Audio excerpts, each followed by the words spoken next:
Last time we started a journey along the ceramic production lines using a special perspective that we could also define as a provocative perspective. We tried to refocus the role that chemicals play within the ceramic production process by using a different point of view. We adopted the filter of the environmental impact, aiming to fight against the idea that chemistry is always synonym for pollution, contamination, infection, etc., etc. Of course, we don't want to belittle or even deny the improper use of dangerous products by some companies, but as we already said in the previous episode, we are sure that the word chemistry should be used far from the prejudice of chemophobia, that is the irrational idea that all chemicals are harmful. In ceramics, in fact, in each step of the production process, the wise and proper use of chemicals can promote environmental benefits that shouldn't be underestimated or even refused, no matter how big or small they are. So, this is the common thread that we will use today, but before starting, just a short reminder. In the previous episode, we addressed grinding process of ceramic mixtures as well as glaze applications. Today, we will continue along the glazing line, talking first about grid applications and then ending inside the kilns, where are usually developed the well-known odor and polluting emissions. I am Davide Trentini, and this is Apparently Invisible: Chemistry in Ceramics.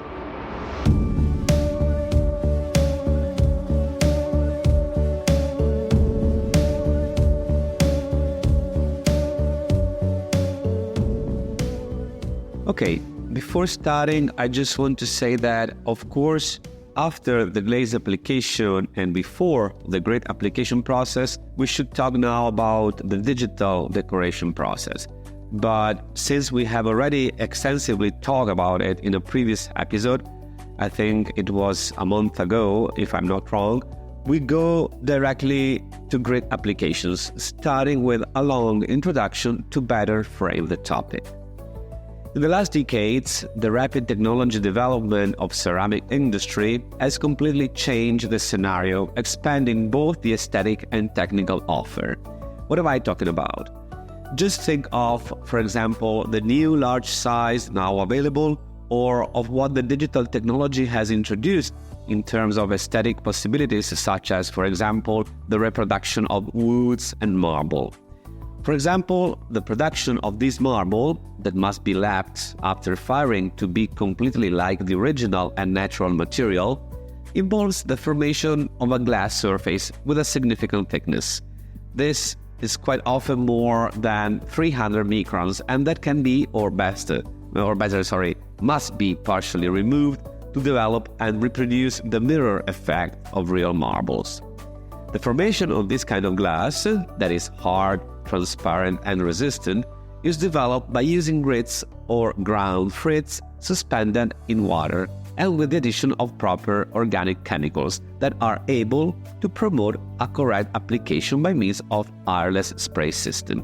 So we are now talking about basically wet application system, and later on we will address also the dry application system. Anyway, what do these chemicals promote?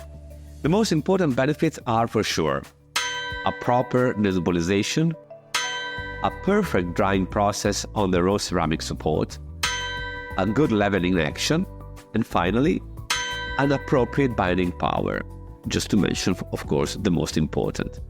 And we also add that to ensure a proper wettability of the suspended grades, it is important to use, together with suitable dispersant and wetting agents, an important water amount.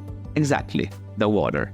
The water that, as we have already seen, plays a very important role, especially considering the approach that we are using today. Why? Because there is a limit behind which a low water content does not promote a correct circulation of the grid, both inside the conveyor systems, that is, the pipes that connect the tanks to the sprayer, and during the discharge of the glaze by the nozzles. And of course, a significant water amount is also important to reach low viscosity levels that in turn are required for the proper nebulization. So we can definitely say that the water is present, and it is present in significant amounts. And this is exactly the root of the problem that we are discussing today. Speaking of costs and environmental impact, in fact, the massive contribution of water to the tile surface can lead to the following problems. First of all, a significant water amount forces the producers to provide the tiles with a high temperature along the entire production line to promote a better water evaporation process and to reduce the water absorption by the support. And this means to increase the energy consumption to keep the high temperatures. Then, the presence inside the ceramic kilns of materials marked by a high water content turns into an increased energy consumption to properly develop the evaporation process. And this goes hand in hand with an increasing of the production times during the preheating stage. These issues, that might seem not very important, are instead quite significant, but, however, the use of chemicals can help a lot. So, the question is it possible to manage this scenario by means of chemicals, also decreasing the environmental impact as well as energy consumption? Well, in general, even at this stage of the production process, the use of chemicals for grit, leveling agents, and dispersants positively acts on the density of the slurry, and therefore, of course, on the water content. But how do they do it? Let's see closer the kind of action that these chemicals promote, reaching good results even in case of low water amount. In very simple words, while some compounds or rheological chemicals within the formula promote a non-associative behavior in respect of the grits and other inorganic materials, the formulation is also provided with other substances capable of increasing the wettability of the system, that is, of course, the grit suspension, even in case of water shortage. This double action, and I am referring to the lack of association and the higher wettability, results in a lower interaction between the suspended particles. That is very important to make grits free to properly move. But why do we need these chemicals? Because glass particles are electrically active, and this feature produces an attraction or interaction that reduces their mobility inside the suspension and therefore compromising the process developed by means of ILS application systems. All chemicals involved are able to isolate the particles, limiting their interactions during suspension and promoting a proper grit application marked by a lower water content and so with reduced environmental impact. And now let's address the grit dry applications. As we know, grit applications can in fact also be developed by means of dry technology that involved a previous application of glue that can be both digital or analogical, and when necessary, a final low-weight application of glue on the grit. So, it's like a 3-steps process that I want to repeat. First, liquid glue application. Second, dry grit application. And third, low-weight application of glue. This application system promotes, by its very nature, not only technical benefits, but also some interesting environmental benefits.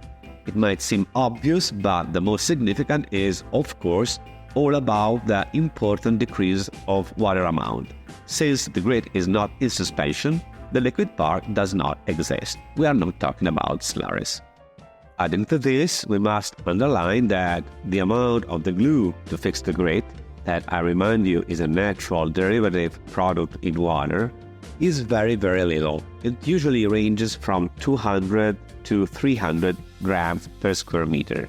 And this, as we have already seen, turns in a lower energy consumption and in a lower environmental impact. But there's more. If it's true that dry grit applications by their very nature promote a lower environmental impact, it is also true that the proper formulation of chemicals involved in the process can be very useful to further reduce the impact. In which way? Through the study and development of glue formulation that take into consideration their possible impact during the combustion phase. And this can be possible thanks to the maximum reduction in the use of organic matter and thanks to the choice of appropriate chemical compounds.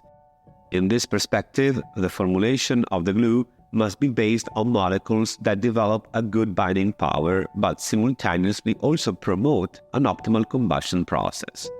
Basically, we are saying that even at this stage of the production cycle, we must create the condition to reduce in the following stages the serious impact that can be caused by ceramic kilns.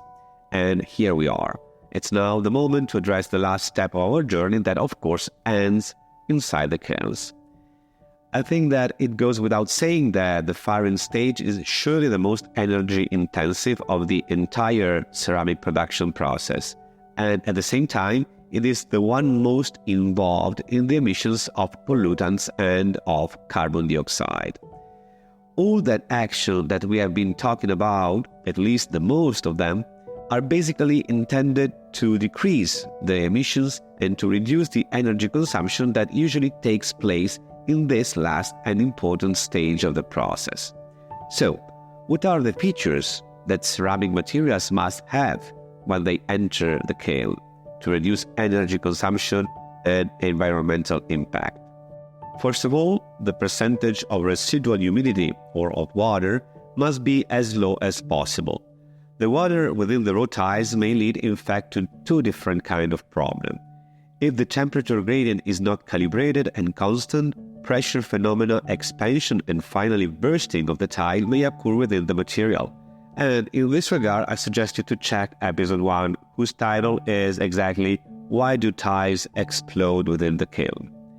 To ensure a proper evaporation process, letting the water to gradually leave the ceramic body, it is essential to properly manage the times of the firing cycle that obviously affect energy consumption and industrial productivity. But I also want to add that based on the way, and I repeat it, the way the firing process is developed, different kind of gases, that is, organic molecules, may be produced. This means that not only chemical components, but also the parameters and the setup of the kilns are important to get the best conditions and balance between energy and emissions. What does that mean? It means, for example, that older generation kilns, or even the new ones when improperly managed, are responsible for increased energy consumption and for an increased amount of organic matter and carbon dioxide in the atmosphere. That said, we can end by saying that the use of chemicals that minimize emissions of pollutants and others is a cornerstone. Of course it is. And this kind of chemicals must be surely developed considering in advance what happened inside the kilns.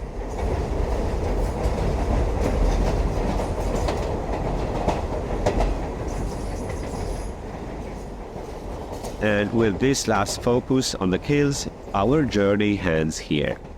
I know that some of our statements may raise questions or lead to confusion, but I just want to encourage you to change or move a little the perspective and the point of view.